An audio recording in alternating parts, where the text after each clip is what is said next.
A Matter of Perspective by Elizabeth Duncan. Let's talk about perspectives on death around the world. In Mexico, they celebrate All Saints' Day, also known as All Souls' Day or Day of the Dead.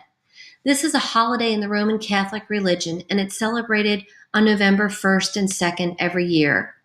The celebration honors the spirit of the dead. Wreaths of flowers are placed at grave sites, and in churches, the altars are adorned with flowers. It is a time of remembrance. But in the streets and marketplaces and in the news, the tone is much different. Humor is associated with art and the holiday. The Day of the Dead is illustrated like a Halloween comic and humorous.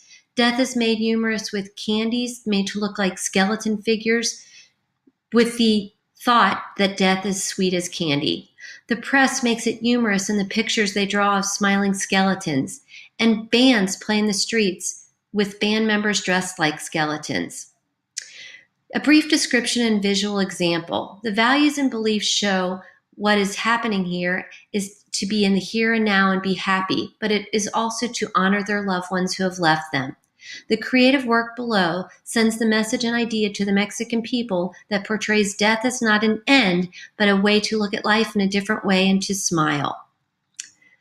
Mexico Day of the Dead, the purpose of the creative work in terms of the living of the messages or ideas is intended to convey to the living people within the culture is one of living every moment to its fullest. Those within the Mexican Roman Catholic culture are encouraged to enjoy life, but also honor those that have passed on. I also chose India as an interesting artistic representation of death outside of the US. The reason for this is I was interested in the Buddhist belief and the notion of death. There are 6 realms of existence to be reborn into. Those include celestial, demigod, human, animal, hungry ghost, and hell. The realms are all subject to pain, suffering, and death, but the only way to escape the cycle of reincarnation in one of those 6 realms is to become a Buddhist and live a good life. The brief description and visual example I've provided here illustrates the hungry ghost realm. The creative work sends the message and idea to the people of India that they should practice Buddhism and do their best to practice it well. This will allow them to avoid one of the realms, such as the one listed below. As you can see, this is a very painful and suffering realm. What should happen is not only should they become Buddhist, but they should be good Buddhist. The hungry ghost realm and the purpose of the creative work in terms of the messages is intended to convey to the living people within the culture one of fear of the pain and suffering that will happen if they do not adopt the Buddhist faith. Further, adopting the faith is only part of it. They must live as good Buddhists on earth. Let's talk about perspectives on death in the US. Let's talk about the social factors first. Those include income, wealth, education, occupation, racial identification, and ethnic identification. Let's also talk about the 6 leading demographic factors in 2015. Those were heart disease, cancer, chronic respiratory disease, accidents, stroke, and diabetes. The social and demographic factors that have played a role in changing perceptions during this period of the 1900s to present day. Let's talk about in the early 1900s. At that time, death was private and careful language was used to talk about someone who died, such as passed away, resting in peace, met with their maker. Grieving was private. Today, all of that has changed with the birth of modern music, entertainment such as movies, books, and news, and all of the media outlets that we have. In addition, catastrophic incidents in history coupled with the birth of various media forms have made death very public. People are intrigued by death. Here are some examples. There are many popular songs about death and grieving, such as the Beatles' Eleanor Rigby, Mariah Carey, One Sweet Day, Eric Clapton, Tears in Heaven. Movies about death, such as The Bucket List or Dead Man Walking. Literature such as Anne Frank's Diary or None of Us Will Return. And the Challenger shuttle burning up the shuttle was shown on TV. as well as the funerals of Princess Diana and Michael Jackson that were watched by millions. Let's now talk about a movie, Collateral Beauty, and how death plays a very important role. This movie is about two parents that lost their daughter.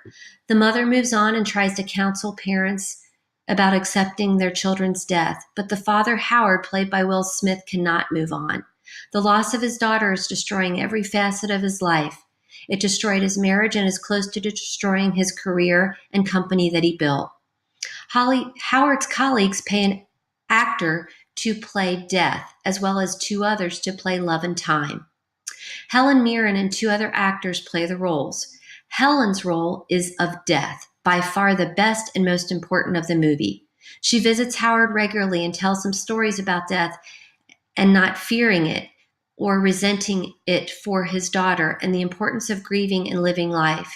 She plays a large role in helping him finally move on. Then Howard's wife talks about an older woman that was sitting next to her in the hospital right after their daughter died.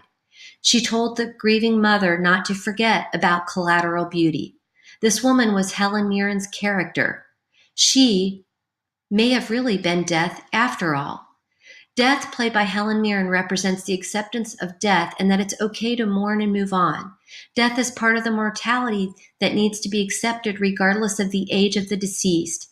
Attitudes about death should be one of not of sadness or lack of desire to live, but about appreciation of a loved one and cherishing memories. Let's discuss what this particular representation of death might reflect about people's attitudes towards death today. Howard represents the attitude of many. He does not want to accept his daughter's death. He is fearful for her. He wishes he could have taken her place. He is stuck in a place of limbo before meeting death. Death ultimately is the character that helped him accept, grieve, and move on. This also led him back to his ex-wife. Attitudes towards death today. Let's discuss what particular representation of death might reflect about people's attitudes towards death in Western culture.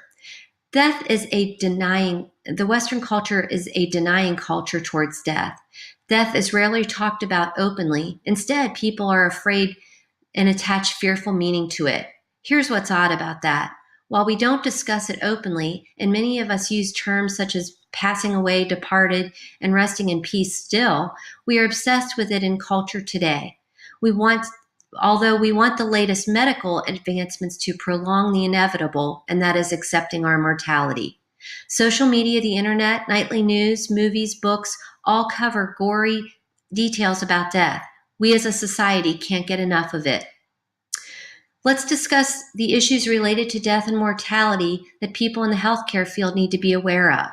They need to have conversations with the family to understand, are there cultural rituals that need to be honored related to the dying, the body, and the final arrangements of their loved ones? What are the family beliefs about death?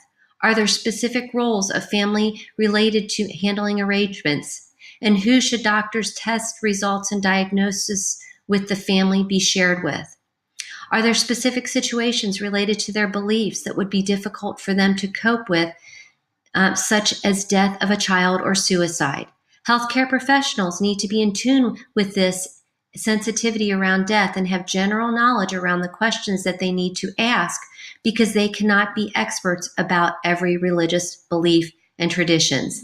Thus, the importance of asking those questions to abide by the wishes of the dying person. This is my presentation. Thank you.